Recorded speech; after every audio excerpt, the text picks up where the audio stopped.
question dans cette première heure de la guerre contre le narcotrafic, la guerre existentielle sur notre sol. C'est une guerre intérieure avec évidemment cette actualité dramatique, cette mobilisation en hommage à Mehdi Kessassi, 9 jours après avoir été tué, probablement par la DZ Mafia dans la cité phocéenne. Il y aura une grande mobilisation du côté de Marseille, mais aussi dans 24 autres villes françaises. On espère plus de 100 000 Marseillais qui vont marcher et battre pavé pour soutenir Mehdi Kessassi et soutenir la famille Kessassi, bien sûr, parce que si Mehdi Kessassi, jeune garçon de 20 ans, a été abattu, c'est qu'il est le frère d'Amine Kessassi, militant écologiste, militant qui lutte contre le narcotrafic depuis tant d'années. On est en direct avec Guy Benaroche. Merci d'être avec nous. Vous êtes sénateur Europe Écologie Les Verts des Bouches-du-Rhône. Vous êtes proche de la famille Kessassi, justement.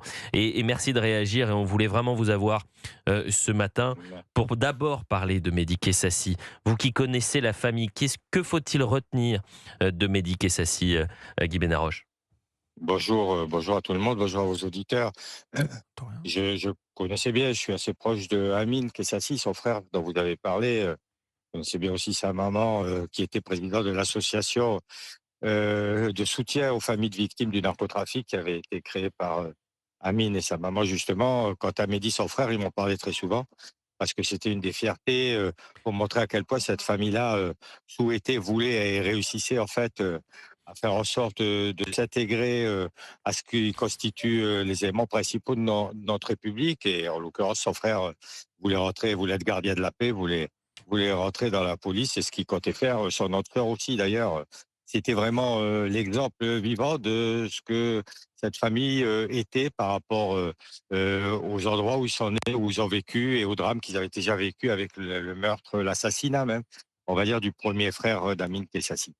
Qui a été retrouvé en 2020, si je ne m'abuse, brûlé dans une voiture. Et c'est évidemment là aussi un drame sur fond de narcotrafic et de trafic de drogue. Guy Benaroche, on a besoin aussi de prendre le pouls de Marseille, des Bouches-du-Rhône aujourd'hui.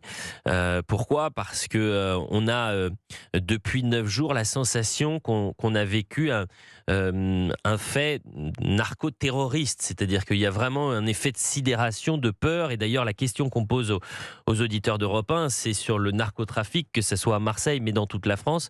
Avez-vous peur ? Comment est la population ? Comment vous ressentez la population marseillaise aujourd'hui ?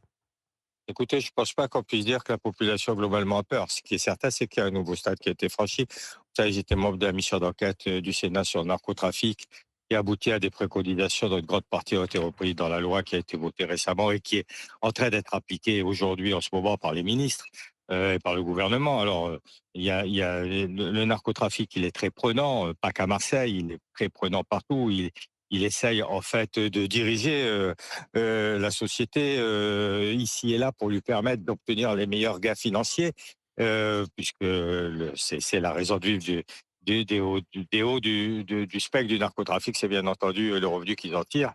Et donc, ils font régner jusqu'à présent la terreur interne entre eux par un certain nombre de règlements de compte. Et là, le stade supplémentaire, c'est que là, c'est quelqu'un qui n'a rien à voir avec le narcotrafic, en fait, qui est assassiné, simplement pour peser sur quelqu'un, en l'occurrence Amine Kessassi, dont ils voient le danger qu'il peut représenter pour eux, Bien y sûr. compris dans les endroits où ils sont le plus implantés. Est-ce qu'on doit avoir peur? Est-ce qu'il y a un vrai sentiment de peur de toute la population? Je ne le pense pas. Et en tout cas, ce qui est certain, c'est qu'on ne doit pas avoir ce sentiment de peur. Et la marche de cet après-midi doit contribuer à faire comprendre aux uns aux autres qu'il n'y aura pas d'asservissement. Cet assassinat d'asservissement plus que d'avertissement, pour moi, ça veut dire on veut avoir la main, on veut diriger, on veut faire ce qu'on veut. Et donc, faites attention à vous partout, et qui que vous soyez. Cet assassinat d'asservissement, c'est le refus de cela que cette marche doit montrer, en plus, bien entendu, de l'hommage à Mehdi Kessassi et à sa famille. Guy Benaroche est en direct avec nous sur Europe 1, sénateur Europe Écologie Les Verts des Bouches-du-Rhône. Alexandre Devecchio a une question pour vous, monsieur le sénateur. Bonjour monsieur le sénateur. Non, je vous ai entendu dire on va marcher pour pas que ce soit un assassinat d'asservissement. Vous avez raison là. Et vous avez dit on ne doit pas avoir peur. Mais quelle garantie vous offrez aux habitants de ces cités qui sont terrorisés. Quelle garantie vous leur offrez et je sais bien que c'est pas forcément les élus locaux qui peuvent résoudre le problème, mais est-ce que vous sauriez quelle méthode vous prenez pour reprendre le contrôle? Parce que dire aux gens n'ayez pas peur, si l'État ne garantit plus son rôle de protection, c'est un peu facile.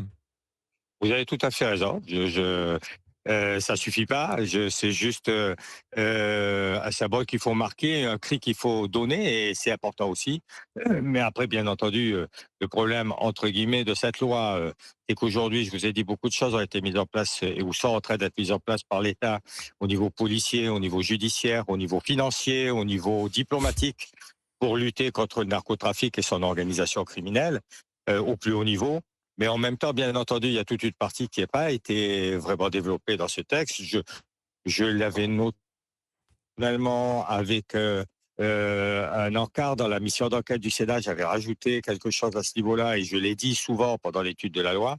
Il reste toute la partie qui consiste à prendre en compte socialement, financièrement, éducativement, préventivement, ce qui se passe dans les endroits où le narcotrafic arrive à imprégner son emprise totalement, parce que les conditions sont telles qu'en fait, l'État n'est pas suffisamment présent, la République n'est pas suffisamment là, et que donc en fait c'est assez facile entre guillemets pour le narcotrafic d'imprégner ce qu'il a à faire, et donc de faire à la fois preuve du bâton et de la carotte, c'est-à-dire Mmh. faire des promesses financières, filer 50 € à un minot pour qu'il fasse une tâche qui l'arrange, et puis en même temps après menacer sa famille pour que elle garde des produits et dans ces cas-là, bien entendu, tous les gens qui subissent ça tout le temps ont l'impression qu'ils sont un peu abandonnés aujourd'hui, parce qu'il n'y a pas les dispositions nécessaires, elles ne sont pas dans cette loi. Alors donc,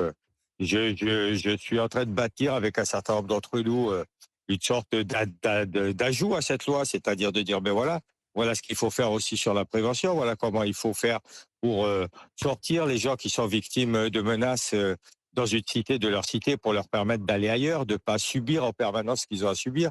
Voilà ce qu'il faut faire par rapport aux familles de gens qui ont été victimes ou qui peuvent être victimes du narcotrafic. Voilà, et tout ça, Mmh. effectivement, est important. C'est la tâche de l'État, ça manque. Ça manque aujourd'hui, c'est pas suffisamment présent, et il va falloir, sur ce sujet-là, faire un effort particulier, parce que suffit pas de lutter contre le narcotrafic établi, il faut essayer d'éviter qu'il s'établisse.